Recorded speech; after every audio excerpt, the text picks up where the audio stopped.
Hello guys, welcome back, and in today's video we're going to talk about the Holo Zero. Now, what is the Holo Zero? The Holo Zero is a roguelike mode that uses the TV system, and you go there's multiple levels, there is a big progression system locked behind the Holo Zero that improves your future runs after the first ones. The first one, of course, are going to be the tutorial. You're going to get guided, they're going to explain you everything, but there's also like concrete reasons why you should do and you should progress the Holo Zero in the future. Okay, and we'll explain you why in a little bit. First of all, what is it and how it works? You will eventually unlock by doing the story the Holo Zero, and of course it's a roguelike, and it uses the TV system. You go through, you select 3 characters before you start and a bangbu. Eventually you will be asked to select 6 characters, but at first the second team is going to be locked. So for now you select 3 characters. Now out of these 3 characters, one is designed to be the leader. The leader of the 3-man team that you chose is going to start and go alone first.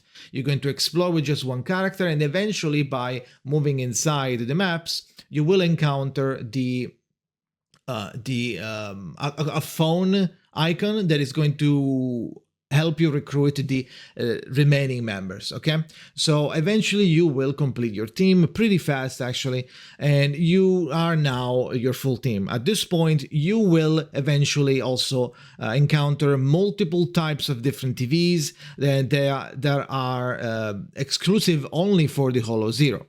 So in this Holo Zero you're going to find a lot of weird stuff, and they're going to be giving you a lot of Resonia. What is Resonia? Resonia are the cards that are power-ups. They're different cards. They're going to have usually certain tags, like going to be like general, critical, dual, like stuff like that. So they're going to be their own type. They're going to belong to their own type of group of cards, right? And you get the card, it tells you what it does. You can get the A version or the S version. You can also get some actual items that help you. You can get some extra bangbu supports. You can only have 2 bangbu supports, by the way. But so keep that in mind. If you get a third one of the first 2 it's gonna go away. Now the Resonia collection is really big. You can go to the workbench and go to the Holo Zero and then click top right Resonia collection and check all of the cards. It's gonna tell you what each card does, what each card augment does, everything in the game. It's going to explain you every single icon in the game. So if you want to know everything about these cards, please go to the workbench and take your time and check them all if you'd like. Okay, now while moving inside the Holo Zero, you're getting these Resonia cards. You can upgrade them eventually with some events, or you can also get more of the same group of cards. Once you reach 4 or 8 of the same group of cards, they're going to fuse together, quote unquote, and give you an additional special card of their type.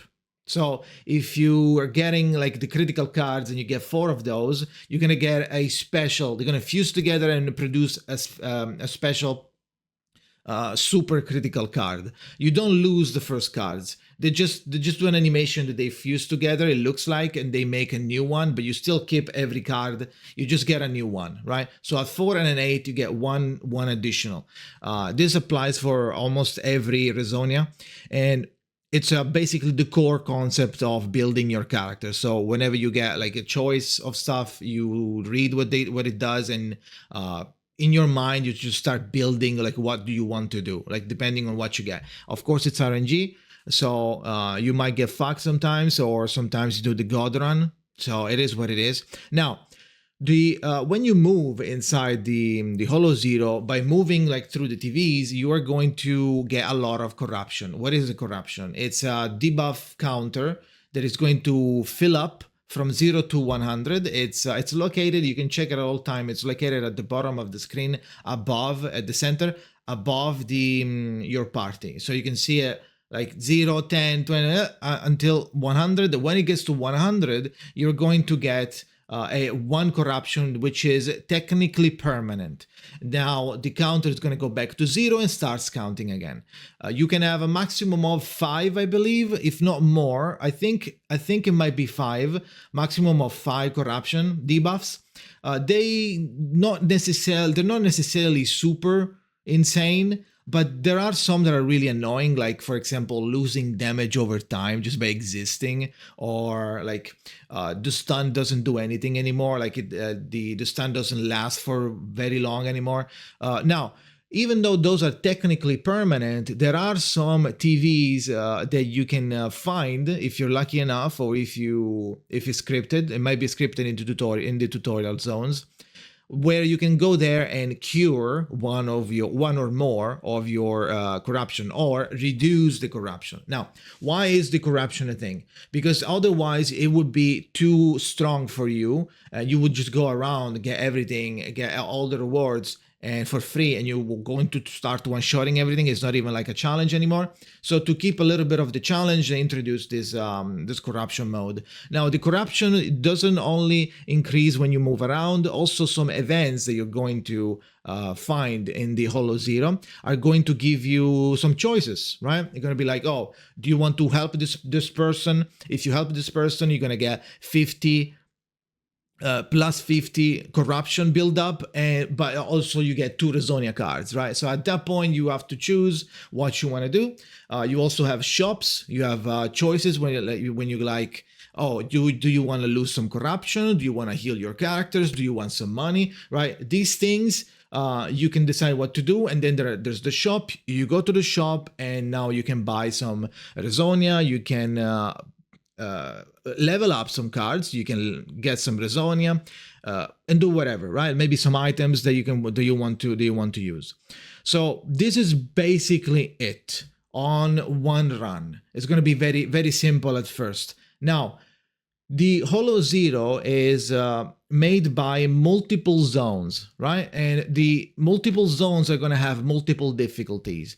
On the first time, on the tutorial zone, the entry point, you're going to have only 2 places, and both of them are basically tutorials. The first one shows you the basics, and the second tutorial shows you more in details about like the bang boos and the fact that you cannot have more than 2, stuff like that. Nothing crazy. After that, you start adventuring into the more difficult Holo Zero. So when you go to like higher and higher, it's going to be higher level. It's going to require more characters. It's going to be higher corruption, stronger monsters, less good power-ups and more bad power-ups. You're going to have final bosses that you need to fight, So you're going to have to start worrying about the build that you're doing, okay? And why did I say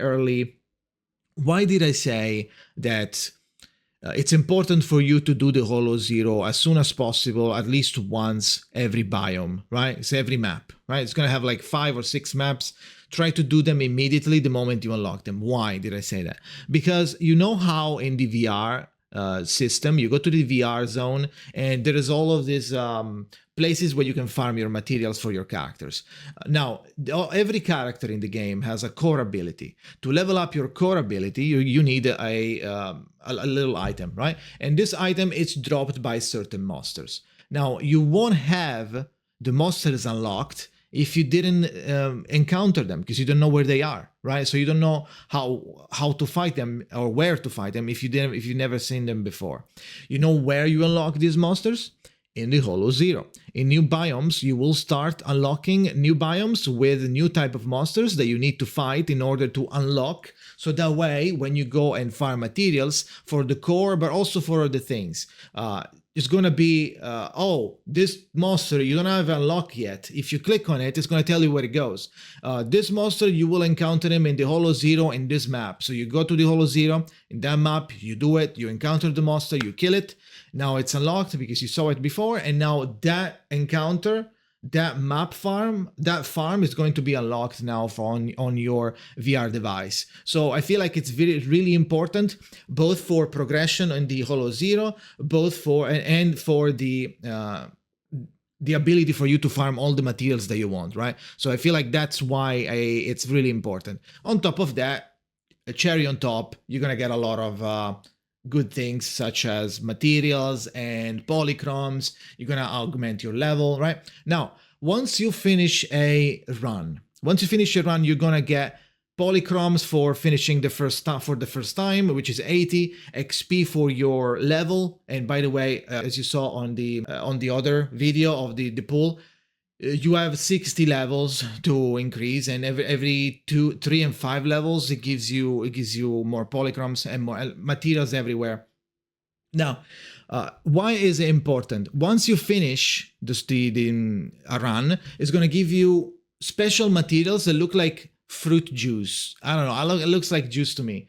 It looks like juice. It's like blue juice, yellow juice, and red juice. With this juice, you can go and select open the passive panel for the Holo Zero. In the passive panel, you have permanent upgrades and permanent buffs for your team or for any run in general on the Holo Zero that from now on are active the moment you unlock them, and they require you to use the juice that you get from doing the run. So the more you play, the more of these permanent passive you can unlock. The more of those you can unlock, the stronger you are by default when you enter the Holo Zero. So eventually it's going to be easier and easier and easier and like more fun because you have multiple buffs going on at the same time. You start strong, right? And you are leveling up the Holo Zero, and you are unlocking encounters for the VR device, okay? So I think that is it, all the important stuff. Now for the detailed stuff, you should go to the workbench whenever the game comes out and go and read all of the little things that you can find in the Holo Zero. It's going to explain to you every single TV icon, every single Resonia card. It's going to tell you what they do, how much is the damage, exactly to the point. If you click catalyze, it's going to show you the enhanced version of that card as well. It's going to be really, really good.